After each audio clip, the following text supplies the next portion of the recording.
The Voice of Russia transcription service presents Science and Engineering.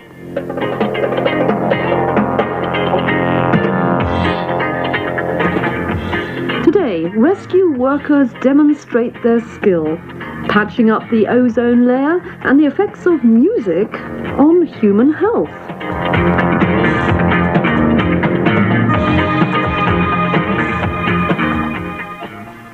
Every year, no fewer than 1,500 major accidents occur in Russia.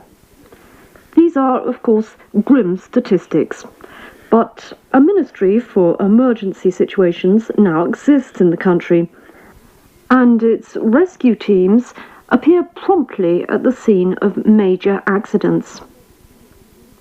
During the autumn, the ministry held its annual review at a proving ground near Moscow.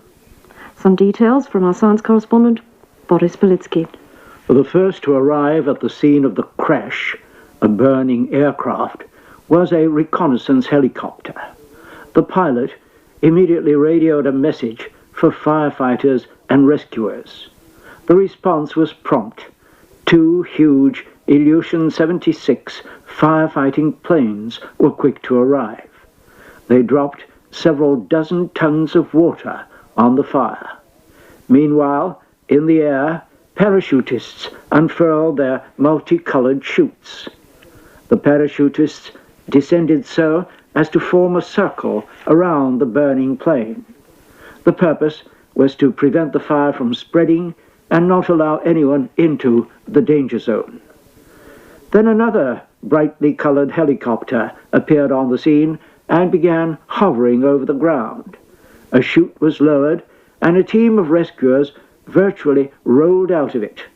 Wearing heat-resistant costumes, they entered the already smoldering plane and soon emerged from it carrying dummies, which were promptly evacuated to an inflatable hospital set up in the vicinity. As you've guessed, this was, of course, just an exercise. Besides this exercise, a variety of other rescue operations were demonstrated at the proving ground. Rescues in a mock railway crash, rescues of drowning people by a helicopter and an amphibian craft, and rescues of people in the upper stories of a burning building. Their equipment included inflated safety nets to soften the impact of a person's jump from a considerable height. Other equipment demonstrated during the review included robots intended for operations in radioactive zones and for defusing bombs and shells. The Minister for Emergency Situations, Sergei Shoigu, who was present at the exercises, told us about the robots. He said he wanted people to be safe and confident during defusing of shells and during bomb disposal operations, and he didn't want their families to worry. As for the robots, even though they are expensive, well, they're just robots after all. Human lives are far more valuable. Sergei Shoigu, Russia's #1 rescue worker, is probably the youngest minister in the government. And in the brief span of 3 years, he's managed to build up an elaborate system of dealing with emergency situations. He has control of the civil defense forces, of regional search and rescue services, and of a newly formed central mobile unit, which has earned high praise from Russian and foreign experts. A Russian rescue team, by the way, finished first at last year's contest of rescue workers in Vienna.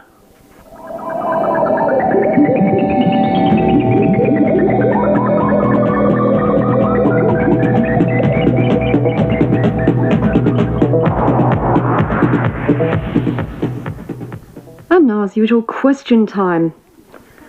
A subject that keeps cropping up again and again in the letters we get is the prospect of a dangerous depletion of the ozone layer, which could well become a threat to the very survival of mankind. There have been letters on this subject from Professor Joe Kramer in Indiana, William Van Kump in North Dakota, and William Sandberg in Wisconsin, all in the United States, and Mr. Rachavan in Madras, India. Well, Boris, in previous programmes you spoke of the harm we humans do to the ozone layer with, for example, our refrigerators, sprays, rockets and whatnot. But what about remedies? Is there anything scientists can do to replenish the stocks of ozone in the stratosphere? Well, such a remedy has just in fact been proposed by a group of scientists here in Moscow, headed by Dr. Djerkovsky of the Tsiolkovsky Academy of Cosmonautics. Now, he and his group claim that the technology they've developed could make it possible even now to provide adequate protection to the areas where there's biologically dangerous ultraviolet radiation as a result of the depletion of the ozone layer. So on what principle is this technology based then? The idea behind it is to fly chemical reagents to the stratosphere and in this way influence the ozone layer, specifically replenish it. How are the reagents to be flown to the stratosphere? At first, it was proposed to use a balloon or dirigible, but then this idea was abandoned in favor of using an aeroplane. What's the chemistry involved then, Boris? The aeroplane is fueled by a mixture of hydrogen and oxygen, in definite proportions, of course. The main combustion product, in this case, is water vapor. This hot water vapor is released into the atmosphere at altitudes of up to 25 kilometers, together with certain chemical reagents. The resulting photochemical reactions yield ozone. The reactions are further stimulated by microwave emissions from onboard generators, which create a plasma discharge in the wake of the aeroplane. Boris, is there any way of verifying the effectiveness of the technique? Is it known how much ozone is actually produced in this way? Oh, yes. This is measured in two ways: by monitoring the state of the ozone layer and by monitoring the intensity of the ultraviolet radiation penetrating that layer. Now, Boris, you mentioned some chemical reagents. Can you tell us exactly what reagents are used? No, I'm afraid not. This and the technology of dispersing the reagents is a commercial secret, part of the know-how involved. What can be said is that in the rarefied atmosphere at such altitudes, the water vapor breaks up into hydrogen and the hydroxyl group. The hydrogen is dissipated, and it's the hydroxyl group that takes part in the formation of ozone. The reagents more than double the efficiency of this process. Now, Boris, you said a group of people had developed this new technology.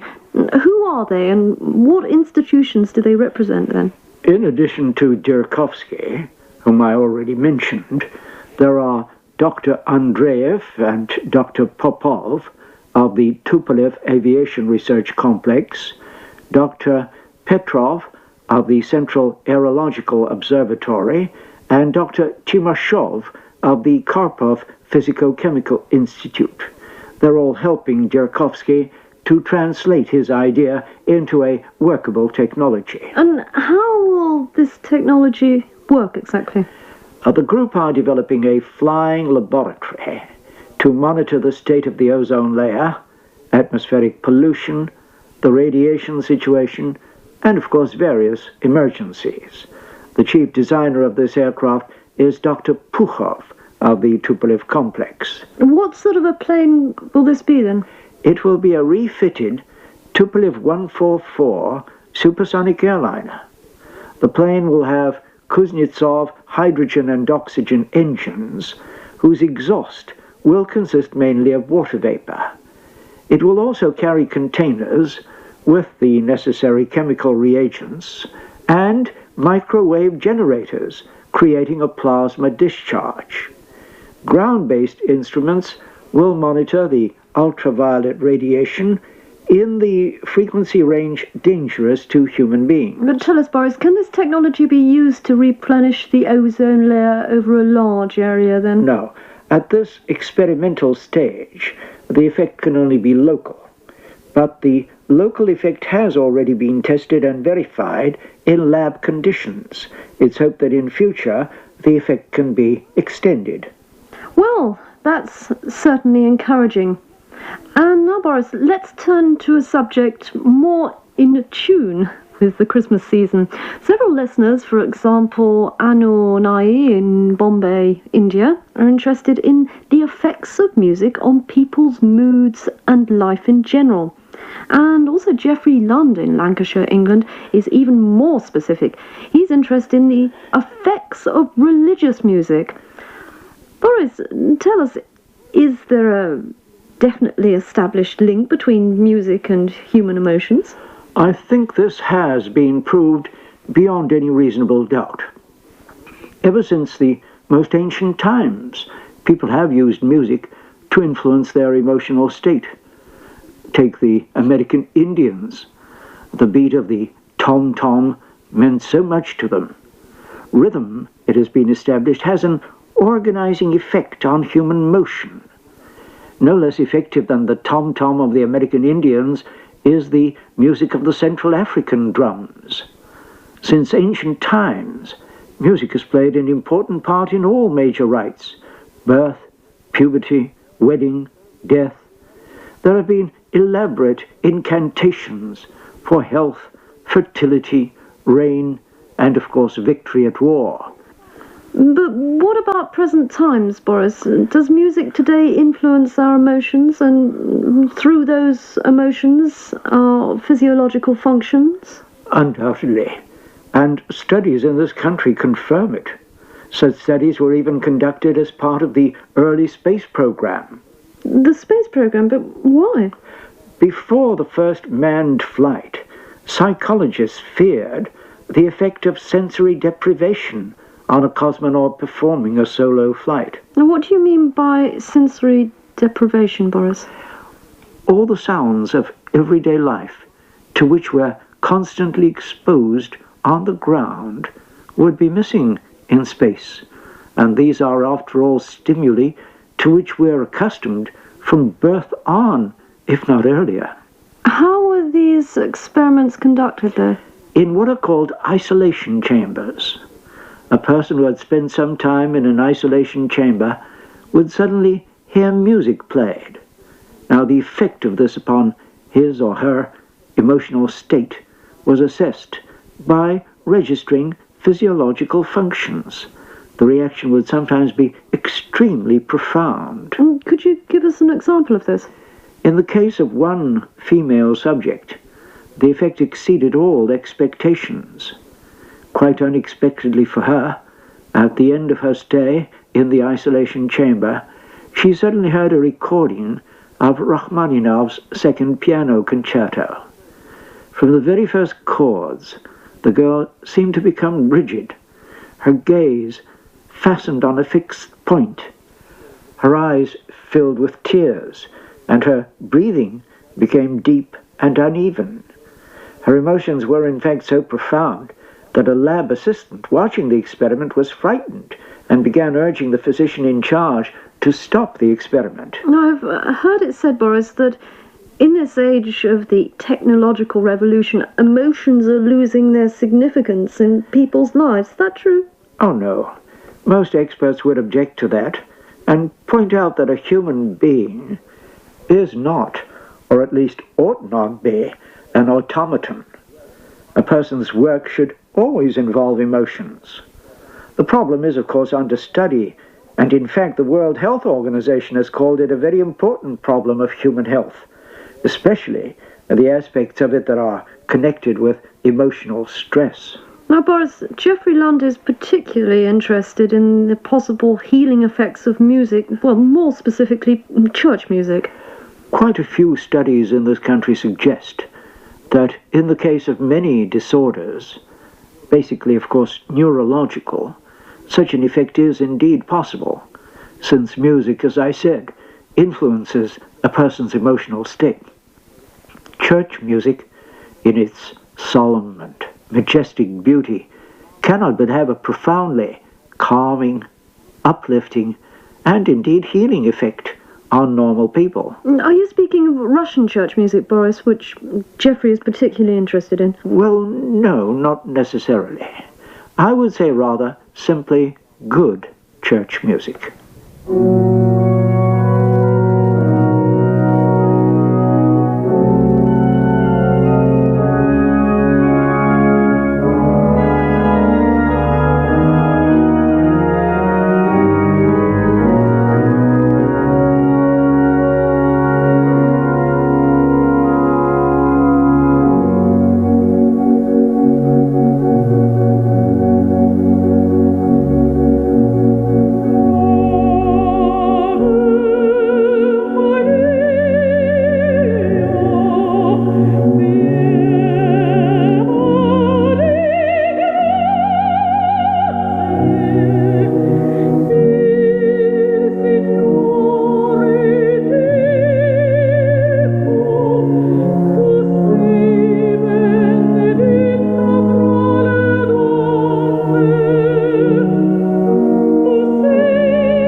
That was another edition of Science and Engineering, brought to you by the Voice of Russia Transcription Service.